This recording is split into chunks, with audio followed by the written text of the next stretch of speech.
Hello, how are you today? Now let's start today's lesson, Edutainment 9. Open your book on pages 120. Қайырлы күн балалар. Кітабымыздың 120 бетін ашамыз. Edutainment 9 тақырыбын өтеміз, яғни 9 модульді қорытындылайтын сабақ бүгін. Ендеше бірінші тоқ қарайық. Travel, exercise 1. Why should we travel? Discuss the ideas below with your partner. Can you think of more reason? Біз саяхаттауымыз үшін не үшін саяхаттаймыз біз, не үшін саяхаттаймыз?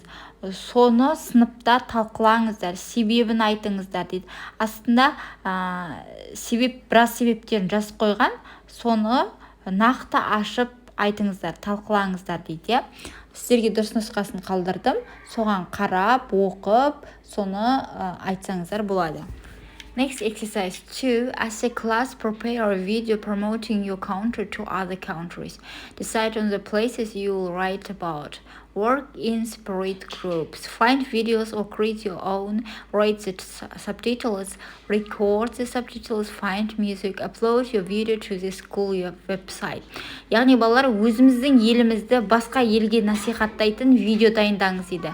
Және де сыныпта екіге бөлініп жасасаңыздар да болады, немесе бір видео тауып соны жасасаңыздар да болады, немесе өздеріңізде жасап субтитр енгізіп музыка тауып солай әдемі видео жасайсыздар, соны мектептің сайтына жүктеңіздер дейді балалар. Яғни бұл тапсырма сіздердің өздеріңіздің қалауларыңызбен орындалатын тапсырма, өздеріңіздің талғамдарыңызға байланысты орындайсыздар. Next exercise 3. Do the quiz, answer the questions. Мына жерде сұрақтар берілген балалар. Сол сұрақтарға жауап жазуымыз керек. Бұл сұрақтар бізге осы 9 модульді өткен кезде бұл сұрақтардың барлығын жауабын біз негізі қамтыған болатынбыз. Енді қорытындылау сабағы ретінде осы сұрақтарға жауап жазамыз. Next exercise 4. Look at the module 9 and write a quiz of your own дейді. Яғни 9 модульді қайтадан қарап шығасыздар дейді. Және де өздеріңіз 3-ші жаттығудағы сияқты сұрақтарды жасайсыздар дейді. Сұрақтарды жасап, оның жауабын өздеріңіз білулеріңіз керек. Сол сұрақтарды сыныптағы оқушылармен алмастырып орындасаңыздар болады дейді. Сіздерге сұрақтар мен жауаптарын қалдырдым. Осыған қарап жазсаңыздар да болады. Және де өздеріңіз де сұрақтар ойлассаңыздар да болады балалар. Exercise 5.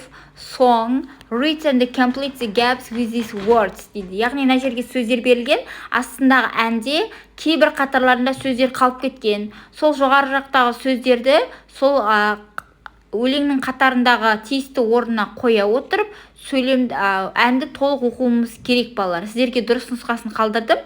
Осы тиісті орнына қойып, әнді оқып аламыз. Next exercise 6. Label the pictures with phrases from the song. Жағынағы әндегі сөздер бар ғой балалар. Сол сөздерді енді мынау қасындағы суреттер A, B, C, D деген суреттер тұр ғой. Сол суреттермен сәйкестендіріп жазып шығуымыз керек. Яғни сол суреттердің мағынасы әндегі мағынамен екеуін сәйкестендіреміз. Сіздерге дұрыс нұсқасын қалдырдым. Қарап шығып жазып алсаңыздар болады балалар. Балалар, бүгінгі сабақтың тапсырмалары осымен аяқталды. Егер де сіздерге бүгінгі сабақ ұнаса, лайк басуды, коммент қалдыруды ұмытпаймыз. Және де міндетті түрде каналға тіркелеміз. Сау болыңдар балалар.